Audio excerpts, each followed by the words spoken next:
Hello, and welcome to Time About the Movies Flashback. We're finally at August 1st, 1986, and we got 4 memorable movies all across the board to take a look at today. So, let's not waste any more time. Let's dive on in. Let's start off with the biggest of the new releases, Friday the 13th, Part 6, Jason Lives.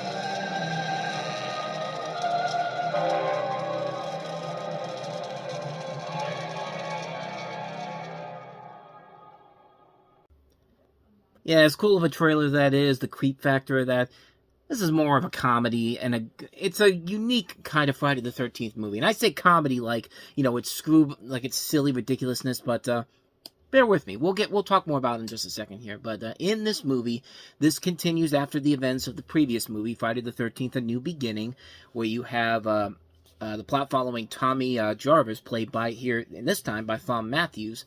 And he's accidentally resurrected mass murderer Jason Voorhees, now played by, who plays him in this? Because it's not Kane Hodder, it's C.J. Graham. C.J. Graham is the one who plays him here, while attempting to destroy his body to ensure that he will not return. And when Jason returns to Crystal Lake for another killing spree, Tommy must overcome his fear of the mass killer that has haunted him for years and find a way to stop him once and for all. And it's funny with this movie in particular. There's a lot of unique things about this one that makes it one of the more popular films in the series in general. Probably my favorite one of the bunch, honestly, after The New Blood. But one of the things in particular is that this kind of went the same pathway as the Halloween franchise did not too long ago. I mean, Halloween 3 Season of the Witch was supposed to be the beginning of the new plan for Halloween, where it was supposed to be, instead of Michael Myers, to be all these different anthology stories. However, Season of the Witch didn't do well at the box office, so they went back to bringing Michael Myers back into play here. The same thing was happening with Friday the 13th. A New Beginning was supposed to be a literal new beginning, with Tommy Jarvis being the main character. And even in the last movie, they kind of teased it possibly that he was going to become the next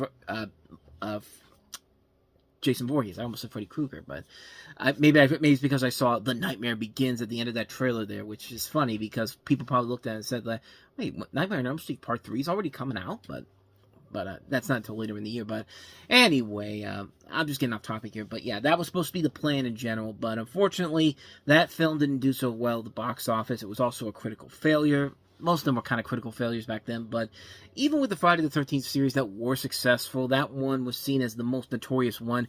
Or even though that one was the goriest one and the one that took a lot of chances with it, even though it's mostly because behind the scenes there was all this craziness about people like taking drugs and all that while they were making the movie. But we'll get to that one eventually. But in this one in particular, the director of this, Tom McLaughlin, actually made him an explicitly supernatural force for the first time in the series, in which he's an undead and more powerful superhuman, which will become the standard depiction for the rest of the series. Case in point, how in the next movie, he's literally brought back to life from a lightning bolt hitting him while he's down in the river, down in Crystal Lake. But what's notable about this movie is that it introduces a lot of meta humor and is often seen as the film that kind of precursors the Scream movies, because this is still 10 years before the first Scream movie came out, and this is before Wes Craven's New Nightmare, which many people think see as the precursor to Scream in general. So this is the first one where there's a lot of self-referential humor, breaking the fourth wall. I mean, the beginning of the movie, the title card literally is Jason doing the James Bond thing, with instead of a gun, he's throwing an axe with his blade of the screen, which, yeah, the movie knows exactly what it is, and really, it has a lot of fun with doing that. This is the one that really is so silly, so ridiculous, and yet so much fun at the same time. I mean, this is the type of movie that you go into a Friday the 13th movie to see, and it doesn't dumb down the audience. It knows exactly what it wants. It tries to do something very unique and very different, and really, it does kind of pay off in a big way. I think it's a very fun film overall. Like I said, it's probably my favorite one in the series behind The New Blood. I mean, New Blood, I think, is probably the best overall one. for just how inventive and creative and over the top it gets. I mean, that one is very over the top too, but this one, yeah, this one is definitely a lot of fun too. So, not much more I can say about that one. Friday the 13th, Part 6. Jason Lives. Great, great fun time all across the board. Next one could also be that too, but maybe not in the same way as Jason Lives. Let's talk about the infamous Howard the Duck. Across the sea of stars lies another world, a world almost exactly like ours. This is where he lives. He's 27 years old, single but searching. Favorite sports, windsurfing and Aikido. Favorite pastimes, cigars and sex. He has everything except fulfillment. And then one night, it happens. Hey, good buddy, are you home? He has a very sudden midlife crisis. He lands in Cleveland. You do know why you were sent to me? Listen to me, small visitor. I can explain how you got here. Maybe you're here for some greater purpose, some cosmic cause. Here, he's forced to reassess his career goals. You went to med school?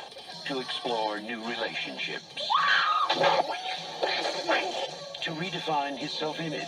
I'm sorry, we don't allow pets on the premises. To adjust to a changing lifestyle. Pull it out!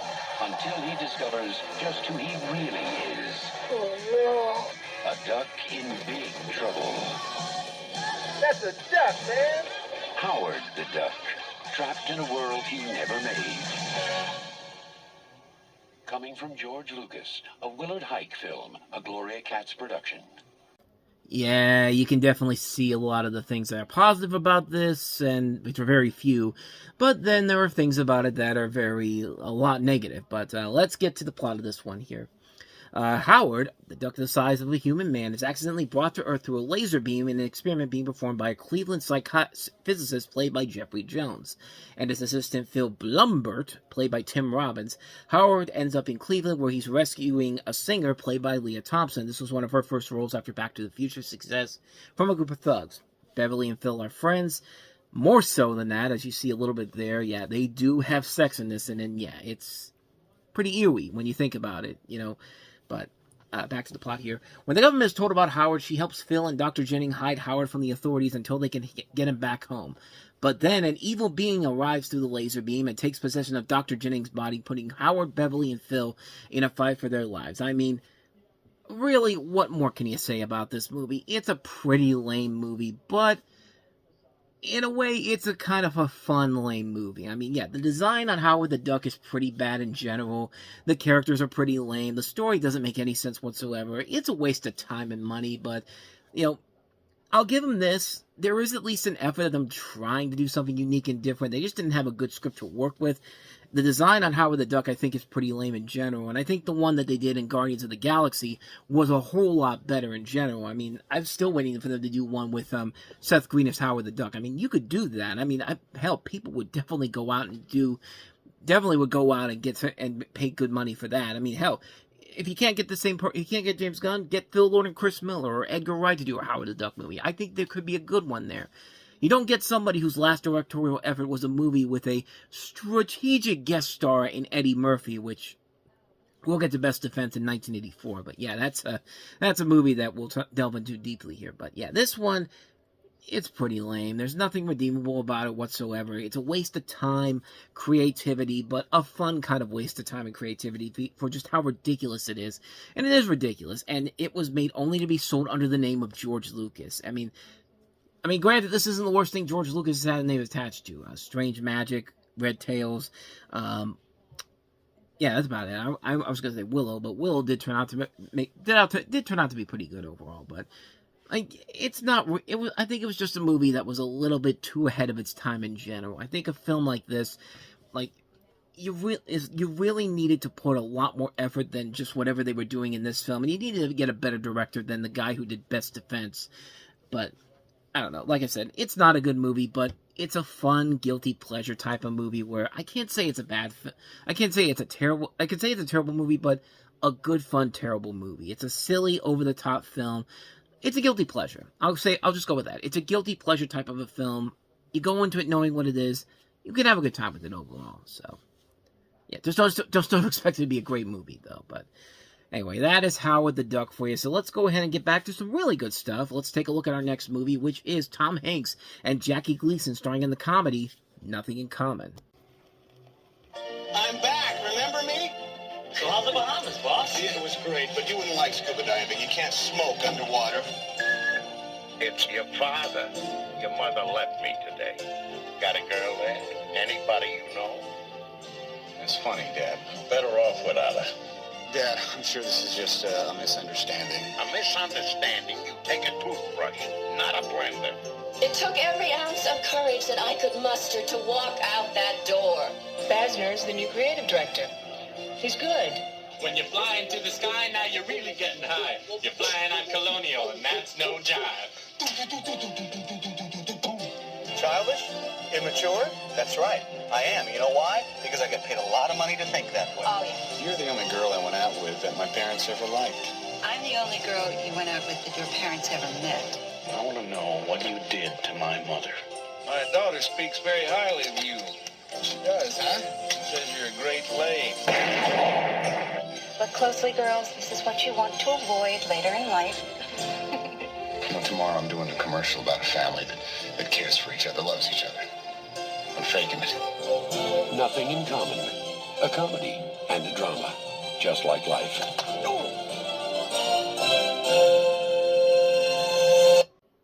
Well, I know it's just like life, like a comedy or a drama. It's not like a horror movie, but yeah, I don't know what that point of that tagline is, but this is still a really good movie overall. You have Tom Hanks as a successful advertising executive who has it all. Money, happiness, women who want him. Then one day his world falls apart when his mother, played by Ava Marie Saint, leaves his father, played by Jackie Gleason. Now he must balance his life between his mother, who is happy with her newfound independence, and his father, a recently laid-off salesman who is hard-headed, stubborn, and hides a lot from David. Now David must cope with the downfall of his family and his life. So, in kind of a way, there's a little bit of the Judge in there, the Robert Duvall, Robert Downey Jr. movie, which we've kind of touched on a little bit more the last couple of weeks with me talking about it on the time about the movies, and then when Robert Duvall passed away recently. But this is a movie that features Jackie Gleason in what would be his final film role, because the following year he would pass away. Directed by Gary Marshall, it was only his third film as a director after Young Doctors in Love and The Flamingo Kid, which we'll get to those eventually, but I really enjoyed the hell out of this movie. This was the first real movie that Tom Hanks did that kind of was the changeover from being, the guy from Bosom Buddies and the guy in comedies like Splash and The Money Pit and The Man with One Red Shoe, and kind of turned him into a more serious actor. And, you really have to be really good to go up against a guy like Jackie Gleason. Not just him, but, Ava Marie Saint, who's been around. And Tom Hanks just knocks it out of the park in this movie. You really do buy his relationship with his father in this. And it's a really good storyline. It's a really good storyline. These two actors really do work off each other very well. The rest of the cast is really good. Ava Marie Saint, Hector Elizondo. You see Dan Castellaneta there in that little bit in the trailer there. Bess Armstrong from Jaws 3. Steele Ward, one of her early film roles, which, by the way, Steele Ward, I mean, she was hot when Once and Again was around in 1999, but Jesus, man, that was 13 years prior to that, man. Good Lord, she's somebody who has not aged well, who's not aged, and really, still looks beautiful even after all these years, but yeah, that's a whole other thing altogether. But this movie in particular, though, it is a really good movie, and it works because you do like the camaraderie between Tom Hanks and Jackie Gleason, and again, two legends of different generations working together. This young guy, Tom Hanks, has to really work his ass off to be on the same caliber as Gleason, and he knocks it out of the park in this movie, man. This is one of those underrated Tom Hanks movies that doesn't get a whole lot of attention, but man, it's definitely one worth checking out if you haven't seen it. I highly recommend Nothing in Common. So with all that said, let's go ahead and move on to our last movie that we have here, and that is Disney's Flight of the Navigator. Growing up, every day is a new discovery. But nothing David Freeman has ever experienced will prepare him for the adventure that lies ahead. Sit down. I think there's been some sort of mistake. Your brain contains data necessary to get me and my friends home. I'm just a kid. You are the Navigator. Walt Disney Pictures presents a new adventure fantasy. What are you doing? Above and beyond the ordinary. Take me back. Okay. Oh, no. Flight of the Navigator. Do something. You're the navigator, not me. 20,000 feet and falling. Come on, one of these has to start it.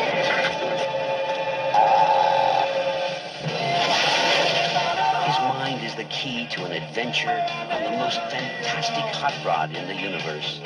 A story of a spaceship. That flying saucer's first rate. Be cool, dudes. A friendship. I'm gonna miss you. I'm going to miss you, too. And an experience beyond imagination. Don't you want to take a turnpike? I'm the navigator. Flight of the Navigator. Disney's new adventure fantasy. This is one of those interesting movies because the trailer really doesn't give you an indication of what the plot of this movie really is about. You have a kid named David Freeman who's this little boy who ends up falling off into a ravine and is knocked unconscious, and when he's woken up, 8 years have now passed because when he did this was in 1978. It's now 1986, and he has never aged. He's still that 12-year-old kid that he was when he fell off that cliff. And the whole idea of the movie is, why is this all happening and all this? And so he gets into the ship, voiced by Paul Rubens of Pee Wee Herman fame. And, it's a really interesting movie. I remember this movie, the first time I ever saw it was when we were watching it in, I think it was middle school when they played this movie on we were watching this movie on a TV, and, it was a movie that was very captivating overall. It was something that really took your investment overall because you really wanted to know the mystery of this kid. Like, why did he fall off this cliff and has never aged? It's just something that's just very, very interesting on how this whole movie plays it out. It's a really good movie, man. It's one that doesn't get talked about as much, but, man, it's a movie that still holds up after all these years. This is a really cool-looking film from the way that the story is presented, from the casting overall. I think David Coburn is very good. Joey Kramer is very good as this kid. Why did I say David Coburn for a second? But Veronica Cartwright from Alien's really good playing his mother. Clifty Young is very good as the dad. Sarah Jessica Parker has an early role in here. Howard Hessman's really good. And Paul Rubens giving a really good performance in this that really alienates himself from Pee Wee Herman up until the very end of the movie where he does the Pee Wee Herman laugh like that thing. But probably not that way, but... I thought it interesting because Joaquin Phoenix and Chris O'Donnell apparently were auditioning for this role in general, which, yeah, definitely would have been a very, very different movie if one of those guys got it. But, yeah, this is a really, really good film. It was seen as kind of Disney's knockoff to E.T., which, of course, came out 4 years prior to this, and you could definitely see the comparisons, but they did a good job of distancing itself by making it its very own thing. And, this is directed by Randall Kleiser, who had a couple of lackluster movies around this time period. I mean, this is like 8 years after Grease came out, and, he did The Blue Lagoon, which was a hit, but was not a very good movie. Summer Lovers, I'd never seen it before. I'd never seen Grandview USA, but this is probably overall his best film since Grease. I mean, yeah, the more I think about it, it probably is, but yeah, it's a movie that is really, really well done. I really enjoyed the hell out of it. I think it's a very good film that still holds up after all these years, and it's one that's worth checking out again.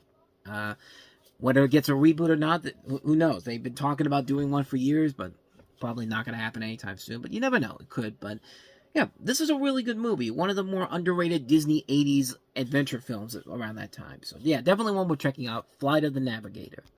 And thus, with all that said, we wrap up this episode of Time About the Movie's Flashback. Next week, after a couple of good weeks, not this weekend coming up's not looking too promising. We have the infamous Jack Nicholson, Meryl Streep flop, Rose is Heartburn. I think it's directed by Nora Ephron, if I'm not mistaken. I could be wrong on that, but I'll touch on that next week. We also have, well, at least we get one good movie, Stephen King's So Bad It's Good type of adventure, Maximum Overdrive. The movie where Stephen King literally shows up in the trailer and says, I'm gonna scare the living hell out of you. We have the infamous flop, Haunted Honeymoon with Gene Wilder, Gilda Radner, and Dom DeLuise. And then we have Out of Bounds, which is a film that I am not too familiar with, but it looks like it has Anthony Michael Hall in it. It says it's an action comedy, so who knows? Maybe it might be something worth checking out. But we'll talk about those films next week here on the show. But with all that said, thank you so much for watching this. I hope you enjoyed it. If you did, hit that like button, subscribe button, notification button, and check out the videos from before. And that's it. I'll see you guys next week. So until then, thanks for watching. I'll see you next time. Take care.